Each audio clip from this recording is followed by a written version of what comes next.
The Mediterranean sun blazed over Carthage on a day that would end in fire.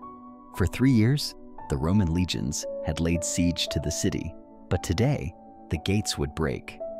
Inside the walls, mothers clutched children, old men sharpened rusted blades, and the last free citizens of Carthage prepared to die. This was not just a battle, it was the end of a 700-year-old empire, and it began with a broken promise. Generations earlier, Rome and Carthage had been rivals, clashing in the Punic Wars over trade, land, and pride. The legendary general Hannibal had nearly destroyed Rome, crossing the Alps with elephants and winning battles that still haunted Roman nightmares. But in the end, Carthage surrendered. The terms were harsh: disarm, pay endless tribute, never wage war again. For 50 years they obeyed. Then Rome demanded more. Move your city inland, the senators ordered. The sea is ours now. To a people whose wealth came from trade, this was a death sentence. Carthage refused, and Rome found its excuse for annihilation. The legions came like a storm.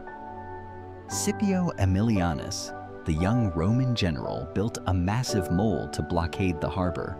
Starvation set in. Desperate Carthaginians ate rats, then leather, then the dead. Yet they fought back with terrifying ingenuity, melting statues into swords, using hair for catapult ropes, poisoning wells rather than let Rome drink from them. For months, the city became a charnel house, street by street, house by house. Then came the final night. The Romans broke through the last district, Byrsa, the citadel. Thousands of civilians huddled in the temple of Ishmun, praying for mercy. There was none. The legionaries torched the building, burning alive those who hadn't already jumped into the flames. Scipio, watching the inferno, wept. Not for Carthage, but because he knew one day Rome too would fall. For 17 days, the fires burned.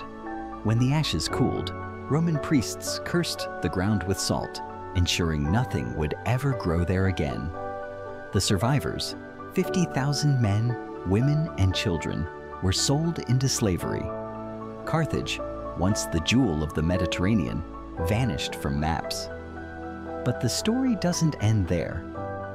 Centuries later, archaeologists would find the tophet of Carthage, a grim field of urns holding the bones of children. Were these victims of the siege, or proof of the dark rumors Rome spread to justify genocide? The truth, like Carthage itself, lies buried.